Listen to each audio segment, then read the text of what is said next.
राज्यातील 48 मतदारसंघात उद्या सकाळी 8 वाजल्यापासून मतमोजणी सुरू होईल। 48 मतदारसंघातील मतमोजणी केंद्रांवरती एकूण 14,507 अधिकारी आणि कर्मचारी नियुक्त करण्यात आलेत। कायदा सुव्यवस्थेचा प्रश्न निर्माण होऊ नये यासाठी चोख पोलीस बंदोबस्त सर्व मतमोजणी केंद्रांवरती ठेवण्यात आलाय। लोकसभा निवडणुकीसाठी मुंबईतील 6ही लोकसभा मतदारसंघातील मतमोजणीची सर्व तयारी पूर्ण झाली आहे। मतमोजणी दुपारी 3 पर्यंत पूर्ण होईल असं नियोजन करण्यात आलंय। मुंबई शहर जिल्ह्यातील दक्षिण मुंबई आणि दक्षिण मध्य मुंबई या दोन्ही लोकसभा मतदारसंघाची मतमोजणी शिवडीत होणार आहे। भाजपला एक्झिट पोलपेक्षा मोठं यश मिळेल असा दावा भाजपचे नेते प्रवीण दरेकरांनी केलाय। तर ठाकरे 2 अंकी आकडा सुद्धा पार करू शकणार नाहीत असं म्हणत प्रवीण दरेकरांनी उद्धव ठाकरेंवर टीका केली। गोपीनाथ मुंडे यांचा आज 10वा स्मृती दिन आहे। या निमित्तानं भाजपच्या नेत्या पंकजा मुंडे आणि प्रीतम मुंडे गोपीनाथ गडावरती अभिवादन करत नतमस्तक होतील। पंकजा मुंडे कार्यकर्त्यांशी ऑनलाईन संवाद साधतील। छत्रपती संभाजीनगर लोकसभा मतदारसंघात उद्या मतमोजणी होईल। प्रमुख पक्षांसह 37 उमेदवार निवडणुकीच्या रिंगणात आहेत। यावेळी 12,99,040 मतदारांनी मतदान केलंय। त्यामुळे आता उमेदवारांची धाकधूक वाढली आहे। तर जिल्ह्यात आज प्रशासनाकडून मतमोजणीची रंगीत तालीम होणार आहे। एक्झिट पोलमध्ये पंतप्रधान मोदींच्या प्रचंड विजयाचा अंदाज वर्तवण्यात आलाय। त्यामुळे भारतातील शेअर बाजारात मोठी तेजी दिसण्याची शक्यता आहे। शेअर बाजारासोबतच बॉन्ड्स आणि रुपयाचा भाव सुद्धा वधारण्याची शक्यता आहे। भाजप आणि एनडीए एकूण 350 ते 400 जागा जिंकतील असा अंदाज वर्तवण्यात आलाय। त्यामुळे निकाल एक्झिट पोलशी जुळल्यास शेअर मार्केट नवीन उच्चांक गाठेल असा अंदाज आहे विश्लेषकांचा। केंद्रीय गृहमंत्र्यांनी देशातील 150 जिल्हाधिकाऱ्यांना फोन करून येणाऱ्या मतमोजणीसाठी लक्ष केंद्रित करायला सांगितल्याचा गौप्यस्फोट जयराम रमेश यांनी केलाय। त्यानंतर भाजप हरते आणि म्हणूनच हे केलं जात असल्याची टीका नाना पटोले यांनी केली। मतमोजणीत शेवटची मशीन उघडेपर्यंत कार्यकर्त्यांनी जागा सोडू नये असं आवाहन त्यांनी केलं। सर्व्हेमध्ये एनडीएला 355 ते 370 जागा दाखवत असतील तरी सुद्धा आम्ही 400 पार जाऊ असा विश्वास शंभूराज देसाईंनी वर्तवलाय। तर नरेंद्र मोदी तिसऱ्यांदा पंतप्रधान होणारे निवडणुकीआधीच ठरलंय। इंडिया आघाडीचा अजून पंतप्रधान पदाचा उमेदवारच ठरलेला नाही। ज्यांना नेतृत्व नाही अशा लोकांना जनता स्वीकारणार नाही असा टोला त्यांनी लगावला। अमरावती लोकसभा मतदारसंघातून नवनीत राणा 2 लाखांपेक्षा जास्त मतांनी निवडून येणार असा विश्वास रवी राणांनी व्यक्त केलाय। तर उद्धव ठाकरे 15 दिवसात मोदी सरकारमध्ये सामील होतील असा दावा ते करतायत।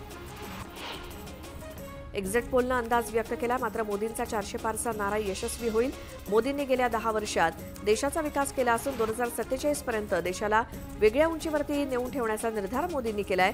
त्यामुळे इंडियाला पूर्ण बहुमत मिळेल आणि महाराष्ट्रात महायुतीला 35 ते 40 जागा मिळतील असा विश्वास रामदास आठवलेंनी बोलून दाखवला। एक्झिट पोलनुसार पुण्याचा खासदार मिस होणार असा दावा भाजपचे उमेदवार मुरलीधर मोहोळ यांनी केलाय। दिवंगत खासदार गिरीश बापट यांनी 3.25 लाखांचं लीड घेतलं होतं। आपणही त्याच्या जवळपास जाऊ असा विश्वास त्यांनी व्यक्त केला। तर महाराष्ट्रात महायुतीला 35 जागा मिळतील असंही ते म्हणाले। एक्झिट पोल पाहून काही लोक खूपच खुश झाले। 2 दिवस त्यांना असंच आनंदात राहू द्या। 4 तारखेला निकाल येईल व कळेल पुणेकर कोणाच्या बाजूने आहेत ते, अशा शब्दात महाविकास आघाडीचे उमेदवार रवींद्र धंगेकर यांनी भाजप उमेदवार मुरलीधर मोहोळ यांना टोला लगावला।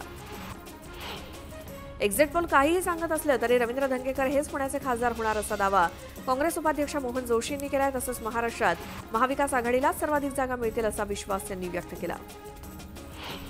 महायुतीला राज्यात 40 पेक्षा जास्त जागा मिळतील असा दावा अनिल पाटील यांनी केलाय। कोणत्याही परिस्थितीत बारामतीची जागा लाखांच्या फरकाने जिंकणार असा विश्वास त्यांनी बोलून दाखवला। तर केवळ बारामतीतच नाही तर महाराष्ट्रातील राष्ट्रवादीच्या 4ही जागांवरती विजयाचा गुलाल उधळणार असं ते म्हणाले। संपूर्ण एक्झिट पोल हा मॅनेज असल्याचा आरोप जितेंद्र आव्हाड यांनी केला। राज्यात महायुतीला 20 पेक्षा जास्त जागा मिळणार नाहीत असा दावा आव्हाड यांनी केलाय। मध्य रेल्वेवरील सीएसएमटी फलाट क्रमांक 10 आणि 11च्या विस्तारीकरणाचं काम रविवारी जवळजवळ 100% पूर्ण झालंय। आता हा फलाट 24 डब्यांच्या रेल्वेगाड्या धावण्यास सक्षम झालाय। त्यामुळे 16 डब्यांच्या 13 रेल्वेगाड्यांचे डबे वाढवणं शक्य होणार आहे। मध्य रेल्वेवरील जम्बो ब्लॉकचा बेस्टला फायदा झाला। 31 मे आणि 1 जून या 2 दिवसात बेस्टला जवळपास 55 लाख मुंबईकरांनी प्रवास केला आणि त्यातून बेस्ट उपक्रमाला जवळपास 5 कोटींहून अधिक उत्पन्न मिळालंय। 2 दिवसांपासून केरळमध्ये मान्सूनचा मुक्काम होता, तो आता पुढे सरकलाय। येत्या 2 ते 3 दिवसांमध्ये मान्सून महाराष्ट्रात दाखल होण्यासाठी पोषक वातावरण तयार झालंय। तसंच राज्यातील तापमान किंचित कमी झालं असून अनेक भागात पावसाचा अंदाज वर्तवण्यात आलाय। राज्यामध्ये जून ते सप्टेंबर दरम्यान सरासरीच्या 99% पाऊस पडण्याची शक्यता आहे. कोकण, नाशिक, चंद्रपूर या भागामध्ये 100%, तर उर्वरित भागामध्ये साधारणपणे 95 ते 98% पावसाचा अंदाज आहे. पुण्यामध्ये 100% पावसाचं प्रमाण असेल असा अंदाज हवामान तज्ज्ञांकडून वर्तवण्यात आलाय.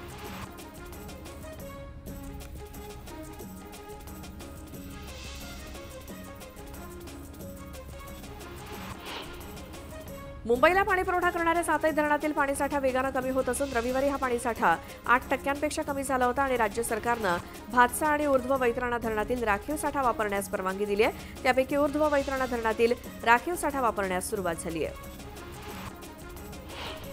उरण तालुक्यातील 20 ग्रामपंचायतींमधील 17 ग्रामपंचायतींनी MIDCसह गेल्या अनेक वर्षांपासून पाणी बिल भरलेलं नाही.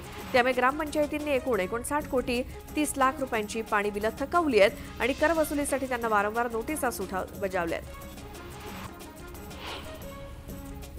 पावसाळी व्यवस्थापनासाठी पूर्वतयारी आणि आपत्ती व्यवस्थापनाची तयारी म्हणून हर्सुल तलाव इथे मॉकड्रिल घेण्यात आला आणि यावेळी पालिका आयुक्तांनी वेगवेगळ्या सूचना देखील केल्या. आवक कमी झाल्यानं सर्व प्रकारच्या पालेभाज्यांचे दर कडाडलेत. किरकोळ बाजारात कोथिंबीरीच्या एका जुडीला 50 ते 60 रुपये दर मिळालेत. मागणीच्या तुलनेत पालेभाज्यांच्या आवक कमी प्रमाणावरती होत असून किमान महिनाभर पालेभाज्यांचे दर तेजीत राहणार असल्याची माहिती मार्केट यार्डातील व्यापाऱ्यांनी दिली. विदर्भातील प्रमुख पिकांपैकी सोयाबीन या पिकाची बाजारात आवक घटल्यानं सोयाबीनला सध्या 4,500 भाव मिळतोय. कवडीमोल भाव मिळत असल्यानं शेतकरी मात्र हवालदिल झालाय. छत्रपती संभाजीनगरात जालना मार्गावरती कुंभेफळ चौकामध्ये बसनं मजूर घेऊन जाणाऱ्या ट्रॅक्टरला धडक दिली. या अपघातामध्ये 1 जण जागीच ठार झालाय तर 16 जण गंभीर जखमी झालेत. जखमींवर घाटी रुग्णालयात उपचार सुरू आहेत. पेरणीचे दिवस जवळ आल्यानं शेतकऱ्यांनी पेरणीपूर्व मशागतीच्या कामांचा वेग वाढवलाय. पावसाची शक्यता असल्यानं शेतकऱ्यांची लगबग पाहायला मिळते. उल्हासनगर शहरामध्ये अनधिकृत होर्डिंग्स प्रकरणामध्ये उल्हासनगर पालिकेकडून गुन्हे दाखल करायला सुरुवात झाली आहे. पंचशील जाहिरात एजन्सीवरती पोलीस ठाण्यात गुन्हा दाखल करण्यात आला. त्यामुळे आता पालिकेची परवानगी न घेता होर्डिंग आणि जाहिरात फलक लावणाऱ्यांवरती गुन्हा दाखल होणार आहे. छत्रपती संभाजीनगरातील गर्भपात प्रकरणात आणखी एका महिला डॉक्टरला बेड्या ठोकण्यात आल्यात. छावणी पोलिसांकडे तक्रार करण्यात आली होती. या तक्रारीच्या आधारे डॉक्टर शबाना अशफाक हिला बेड्या ठोकण्यात आल्यात. सोलापुरातील सरस्वती चौकात पाण्याची पाईपलाईन फुटल्यानं हजारो लिटर पाणी वाया गेलं. या ठिकाणी 10 ते 15 फूट उंच पाण्याचे फवारे बघायला मिळालेत. रस्ता जलमय झाल्याचं चित्र दिसून आलं. दुष्काळ सदृश परिस्थितीमुळे पाण्याचा अपव्यय होत असल्यामुळे नागरिकांनी संताप व्यक्त केला. गडचिरोली जिल्ह्याच्या सिरोंचा तालुक्यात पावसानं हजेरी लावली. वादळी वाऱ्यासह झालेल्या पावसानं काही काळ जनजीवन विस्कळीत झालं. मात्र उकाड्यानं त्रस्त झालेल्या नागरिकांना काहीसा दिलासा मिळालाय. गेल्या काही दिवसांपासून अकोल्याच्या तेल्हारा तालुक्यातील बेलखेड इथे दूषित पाण्यामुळे साथीच्या आजारांनी थैमान घातले. त्यामुळे ग्रामस्थांमध्ये भीतीचं वातावरण आहे. रुग्णांची संख्या जास्त असून सध्या 48 रुग्णांवरती उपचार सुरू आहेत. बीड जिल्ह्यामध्ये दुष्काळाच्या झळा दिवसेंदिवस अधिक तीव्र होत आहेत. बीडच्या मोची पिंपळगाव इथे केवळ एकच विहीर आहे. या विहिरीचं पाणी सुद्धा आटलंय. ग्रामस्थांना पाणी टंचाईचा सामना करावा लागतोय. अशातच एक दिवसाआड केवळ एका टँकरनं पाणी पुरवठा होतोय. त्यामुळे दररोज 3 टँकर मार्फत पाणी पुरवठा केला जावा अशी मागणी ग्रामस्थ करतायत. सलमान खानला जीव मारण्याची धमकी दिल्याप्रकरणी 5व्या आरोपीला अटक करण्यात आली आहे. हरियाणाच्या भिवानीमधून जॉनी वाल्मिका या आरोपीला पोलिसांनी ताब्यात घेतलंय. 1993च्या मुंबई बॉम्बस्फोटातील आरोपी मुन्ना उर्फ मोहम्मद अली खान याचा कोल्हापूरच्या कळंबा कारागृहात निर्घुण खून झाल्यानं एकच खळबळ माजली आहे. कारागृहातील हौदावरती अंघोळ करण्यासाठी गेला असता कारागृहातील अन्य 5 कैद्यांनी मिळून ड्रेनेजवरील लोखंडी झाकणानं मुन्नाला मारहाण केली. या मारहाणीत मुन्नाचा जागीच मृत्यू झाला.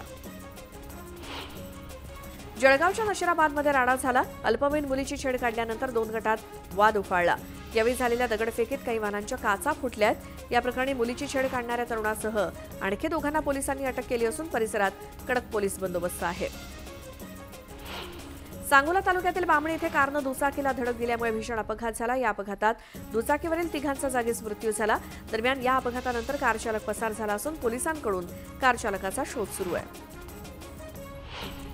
छत्रपती संभाजीनगरच्या मुकुंदवाडी भागात ड्रेनेज लाईनचं पाणी साचलेल्या डबक्यात पडून एका 19 वर्षीय तरुणाचा मृत्यू झाल्याची घटना घडली. गेल्या काही दिवसांपासून या भागात ड्रेनेज लाईनचा चेंबर फुटल्यामुळे एका 15 ते 20 फूट खोल डबक्यात पाणी साचलं होतं आणि यातच पडून एका तरुणाचा मृत्यू झाला. चंद्रपूरच्या लालपेठ भागात 15 वर्षीय मुलाचा वनविभागाच्या अखत्यारीतील खड्ड्यामध्ये बुडून मृत्यू झालाय। 15 वर्षीय तन्वीरचा आरडाओरडा ऐकून स्थानिकांनी त्याच्या बचावासाठी धाव घेतली, पण त्याला वाचवण्यात यश काही आलं नाही। वाशिम हिंगोली महामार्गावरील अंजनखेड फाट्याजवळ धावत्या ट्रकला अचानक आग लागली। या आगीत ट्रक जळून खाक झाला। ट्रकला आग लागल्यानंतर प्रसंगावधान राखून चालक वेळीच बाहेर पडल्यानं मोठा अनर्थ टळला। शिर्डीतील द्वारकामाई वृद्धाश्रमाचे संचालक श्रीनिवास राव यांचं हृदयविकाराच्या झटक्यानं निधन झालं। श्रीनिवास राव गेल्या 30 वर्षांपासून गरीब आणि गरजू वयोवृद्धांची सेवा करतात। वयोवृद्ध नागरिकांसाठी त्यांनी आश्रम उभारला आणि ते निराधारांचा आधार बनले होते।